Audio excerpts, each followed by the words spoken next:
I'm Greg Nibbler with Chewbox Media, and if you're like me, it can be overwhelming with how many different streaming services there are. Think about it: Netflix, Hulu, Amazon Prime, HBO Max, Disney Plus, Peacock. The list goes on, and now we have another one entering into the fray with Paramount Plus.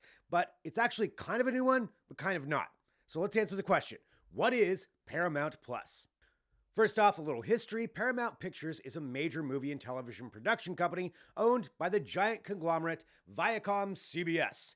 Now, Viacom CBS also owns the streaming network CBS All Access, which has been around since 2014. Kind of a long time for a streaming service. But as of March 4th, 2021, CBS All Access will be combining with Paramount Pictures to create Paramount Plus, as evidenced by this weird trailer they had at the Super Bowl. This means CBS All Access will no longer exist as of March 4th. However, all of the programming it currently has will simply move over to the new service. I'll talk about the programming side here in just a minute. First, let's answer a couple of service questions. Greg, I'm a CBS All Access subscriber. What happens to my subscription when Paramount Plus takes over? Well, that's a great question, and honestly, not a lot.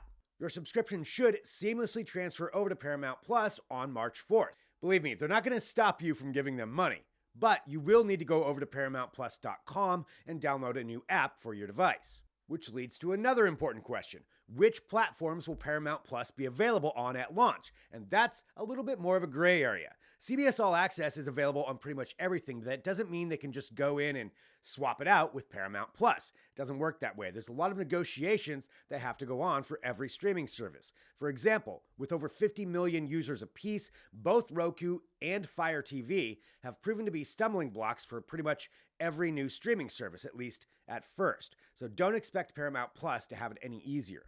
We also don't have solid answers yet on platforms like PlayStation or Xbox, but we will be finding out more, according to Viacom CBS, on February 24th at their shareholders meeting. We'll update this when we find out.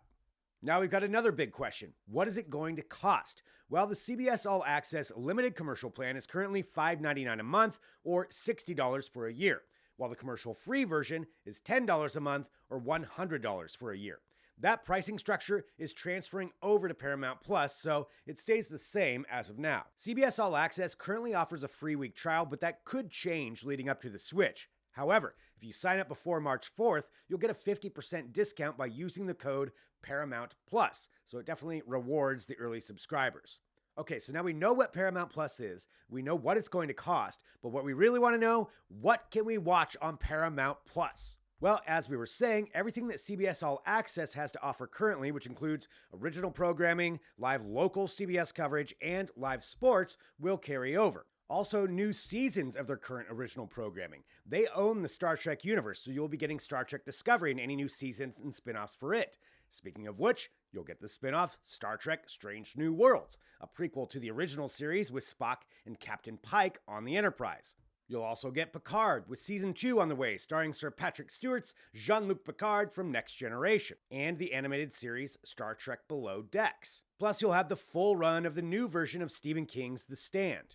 Adding Paramount Plus into the mix brings in BET, Comedy Central, Nickelodeon, MTV, and the Smithsonian Channel, with all of those entities' vast content of shows and movies, and the promise of new originals from each.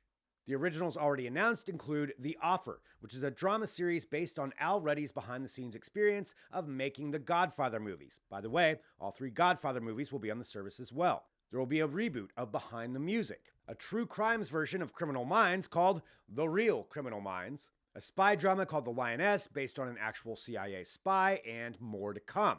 However, the only thing we actually have a trailer for so far is a prequel to the Kevin Costner series Yellowstone called Why 1883. No release date yet. Paramount Plus will also be releasing new movies, and at its launch on March 4th, they'll be premiering SpongeBob SquarePants: Sponge on the Run. This was originally scheduled for a 2020 release date, but like everything, COVID delayed it. Now it's going to be free on March 4th to Paramount Plus subscribers. Of note, a prequel series for SpongeBob is also planned for the service. Overall, 30,000 TV episodes and movies will be available on the service according to Paramount Plus at launch.